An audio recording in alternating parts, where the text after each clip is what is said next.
Welcome to our channel of IGNOU Audiobooks, Indira Gandhi National Open University, School of Education, SOA, Master's Degree Programs, Master of Arts, Distance Education, MADE, First Year. MDE 411 Growth and Philosophy of Distance Education. Block 5 Growth and Innovations.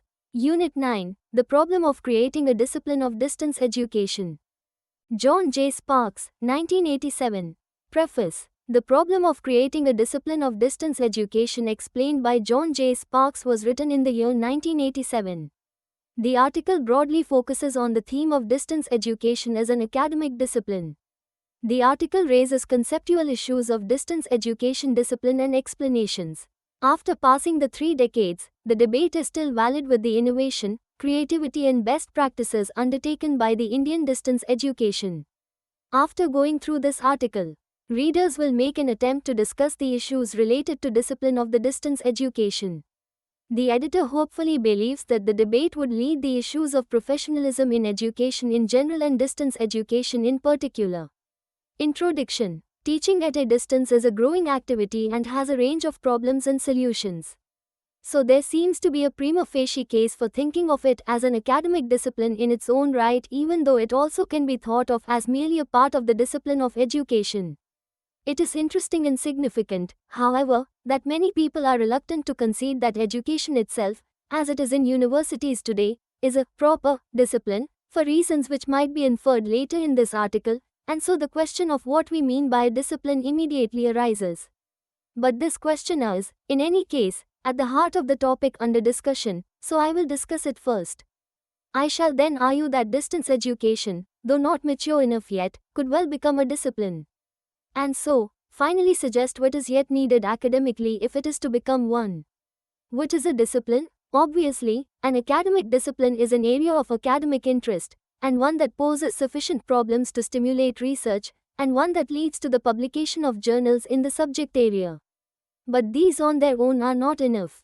There are many specialist fields of interest which have these properties but which are not thought of as academic disciplines.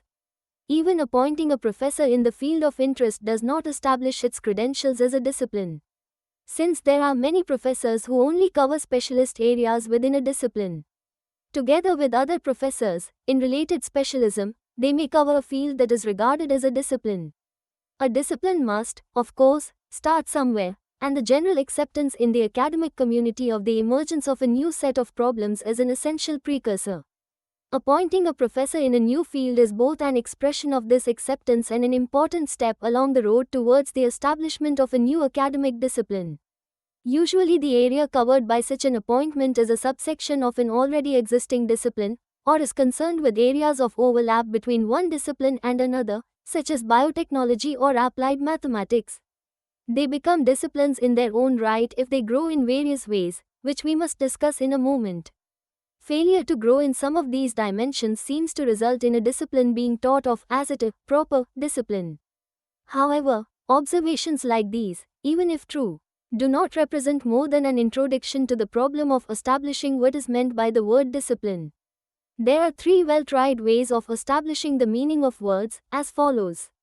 One is to find out what most people think it means, since there is some truth in the saying that, where the meanings of words this approach is valid, but with more specialist words, such as discipline, in the academic sense, the empirical must restrict itself to a more specialist group, mostly academics in this case. Then there is the Delphic method, in which acknowledged authorities are consulted and their collective view is distilled in an oracular statement. This method has, for example, been used to establish the meaning of distance education by Keegan. Finally, there is the analytical approach, which tries to specify the meaning of a word in terms of the concepts and content it embraces. As compared with the analytical approach, the empirical and Delphic approaches gain in acceptability, but lose in precision. My earlier observations amount to no more than the beginnings of an empirical approach. They serve to outline the shape of what is meant by a discipline, but are not specific enough to be used as means of delineating its boundaries with much clarity. The analytical approach added to such an outline can fill in the details and establish whether the more precise meaning that emerges makes sense conceptually. In this paper, I intend to focus only upon the analytical approach. The analytical approach Let us begin with the idea that a discipline is indeed an area of interest, within which research can take place and which has a journal or two devoted mainly to it, and let us ask in what ways it must grow in order to become acceptable to the academic community as a discipline. The answer is, I think, that it must grow in degree of relevance to real and important problems. These problems can take various forms. Some are of practical importance, e.g. engineering. Some are concerned with knowledge for its own sake, e.g. cosmology. Some are concerned with the interpretation of events, e.g. history, literature, etc. The importance of these problems must, in the end, be accepted by the academic community even if interest in them originated elsewhere in society. It must grow in theoretical and conceptual depth. It must develop its own conceptual structure, that is, there must be a complex set of interrelationships between its fundamental ideas. Let us consider each of these in turn. Since each of these ideas is wholly abstract, the concept of growth is itself not an easy one. Indeed, if they are to be given any meaning, they must have some relationship with reality. The phrase, degree of relevance, is not easy to pin down since it covers a wide range of ideas. Measures which seem appropriate to it include a. Number of students interested in studying it.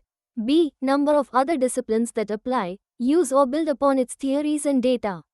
For example, the understanding of most subjects, from politics to physics, is helped by the insights drawn from history. Equally, most sciences build upon physical principles, etc. The range of key concepts and theories that are characteristic of the subject. d. The number of specialism it embraces. For none of these measures, even if they can be determined exactly, is there a threshold value which must be exceeded. All, however, must be in the plural, and the wider the relevance the better. There are several levels of conceptual depth in the theoretical development within a particular subject. The simplest categorization is as follows. At the most superficial level are empirical generalizations or laws that are true within specified limitations, e.g. Boyle's law in physics. At the next level are explanations of these laws, often in terms of abstract concepts, e.g. kinetic theory or atomic theory in physics. At the deepest levels are those theories which express relationships between these abstract concepts, e.g. thermodynamics or relativity in physics. An area of intellectual interest that concerns mainly with nothing deeper than empirical generalizations or that only deploys theories derived from other disciplines tends not to be acceptable as an academic discipline. The idea of conceptual structure is best exemplified by the paradigms brought into prominence by Kuhn in 1962. Perhaps the unequivocal text for a discipline is whether it has developed its own paradigms. It seems that it is of the nature of a paradigm to defy precise definition, though it underlies and sets the profile for much of the thinking within a discipline. At the heart of a paradigm lie the core theories that those within the discipline, the disciples, accept as proven, and which they protect, in the face of contrary evidence, by auxiliary theories. So, conceptual structure is much concerned with mutual support provided by the theories that are active within the discipline. For example, in Newtonian mechanics it is accepted that a gravitational force of attraction exists between bodies. But when some bodies, such as magnets or electrically charged bodies or elastic bodies in compression repel one another, gravitation is not rejected, it is protected by further theories of magnetism or electricity etc. Few disciplines actually develop their own paradigm and so acquire this unequivocal qualification for recognition as a discipline. It is a sufficient, but not a necessary, condition. At least, however, a discipline should be reasonably rich in the structure of the understanding its students are required to learn. It is to be regretted, I think, that this kind of structure is already responsible for the difficulty academics have in embracing disciplines other than their own, but, then such is the nature of academia. The foregoing are general criteria for the establishment of a discipline. How do actual disciplines conform to these criteria? Electronics is example of a branch of a larger subject, electrical engineering, that has emerged as a new discipline in its own right since World War II. Let us put it to the test. Nowadays there can be no doubt about the numbers of students who wish to study it or about the growth in areas of relevance that it embraces, from hi-fi, computers and satellites to artificial intelligence, feedback and control. Nowadays it embraces a number of quite fundamental theories. including information theory, network theories, control and feedback theories, which are finding application in many other disciplines. One measure of the depth of a theory is the degree to which it can be used for creative work.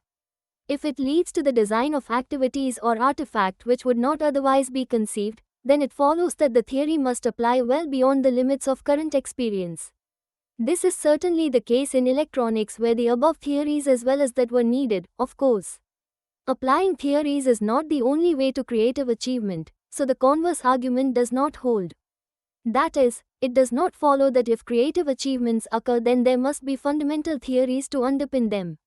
Electronics gained acceptance in the first place as a result of its practical achievements in communications, computers, radar etc., especially during the war, and as a result of the emergence of powerful theories on which their design depended. Electronics is now being subdivided into further specialism, such as communications, instrumentations, materials, medical electronics, etc. So, it seems to qualify on all counts as a discipline, even though it cannot be said to have established a new paradigm. It lies finely within the paradigms of science, but reaches far beyond the discipline boundaries of physics, its closest scientific neighbor. Distance education is a discipline. It is unfortunate that the subject, education, as it is presently presented in universities and colleges, concentrates so strongly upon face-to-face teaching in schools. Although such specialization is understandable, since this is the domain in which most teachers work, it results in many aspects of teaching being ignored. In particular, the problems of teaching at a distance, and the use of media of various kinds for this purpose are not given much attention.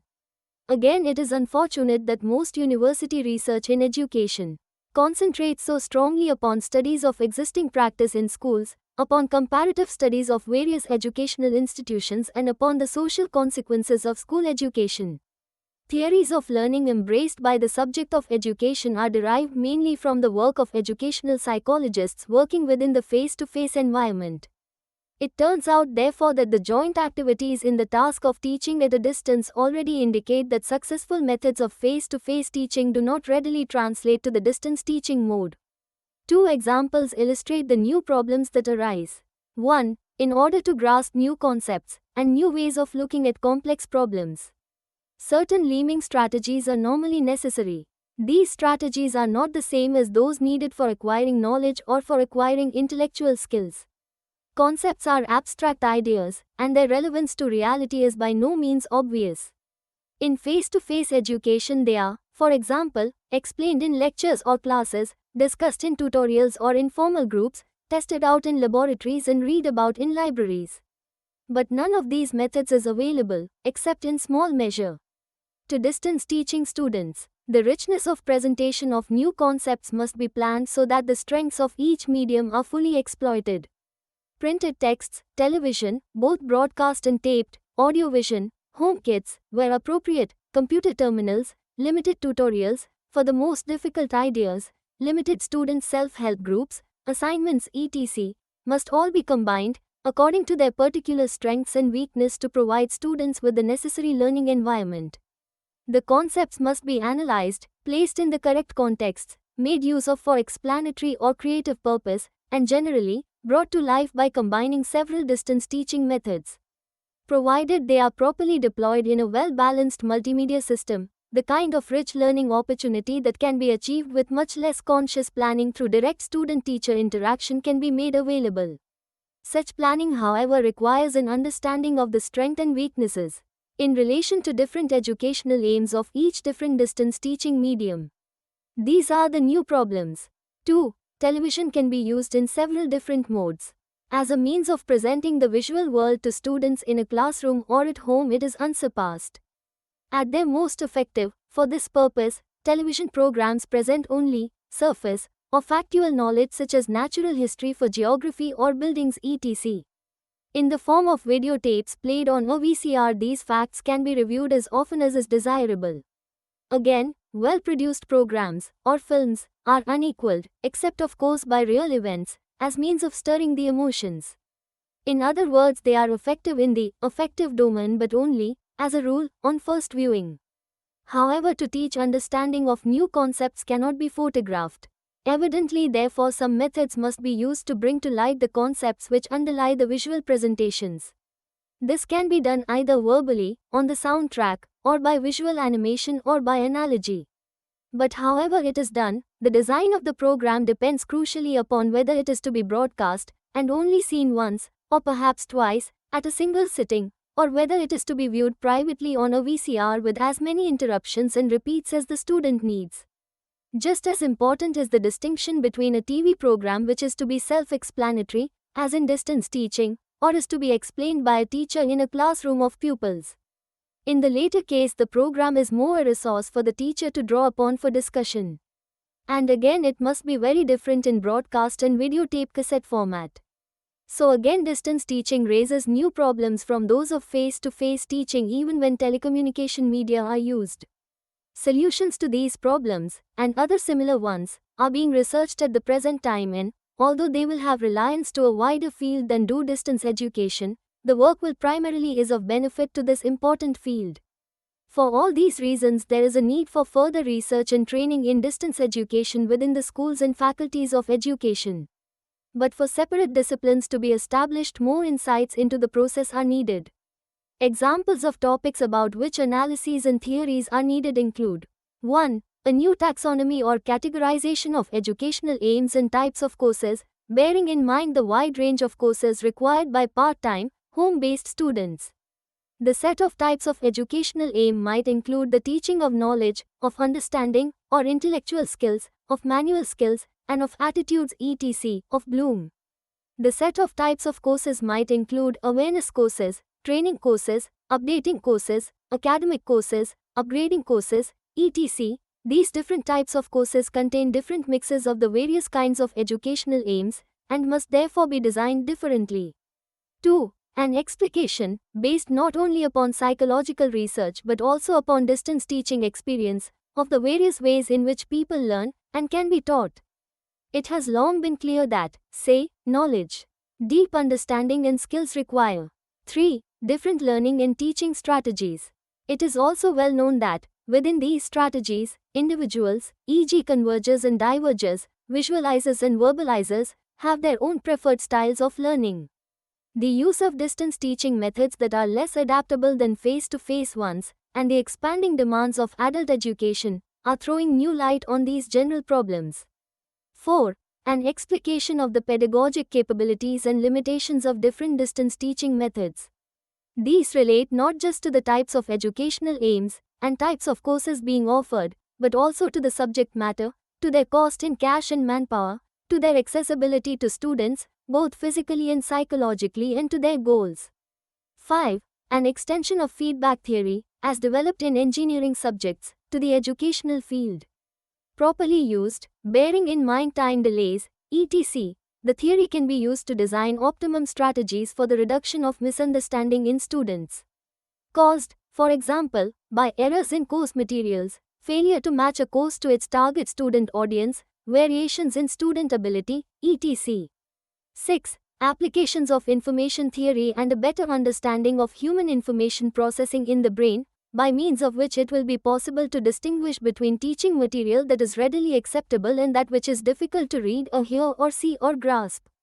The test of effective academic theories of this kind is not so much that they can explain known phenomena, though this is important, but that they can also predict new ones based upon these explanations. In addition, however, in fields such as education, engineering or medicine, professionals have to be more than wise both before and after the event. They have to do more than explain and predict successfully and objectively what is going to happen. They have to be able to manipulate both the practical and intellectual elements of their subject to achieve agreed goals. Hitherto, the practice of teaching, whether in school or university, has depended little upon a theoretical understanding of the processes involved. Each teacher has usually had a short apprenticeship, working with experienced teachers, and has then had to build intuitively upon his own experience and observation to achieve success. This indeed was how engineering was done 100 years ago, in how some aspects that theoretical understanding in these fields can bring about advances that intuition and experience could never have achieved. It can also, of course, oversimplify and make mistakes. But it is difficult to resist the conclusion these analogies suggest, that the field of distance education could benefit greatly from a deeper understanding of the educational processes involved. The experience of successful face-to-face teaching is helpful for immediate feedback, etc., require much more than experience with face-to-face teaching for their solution.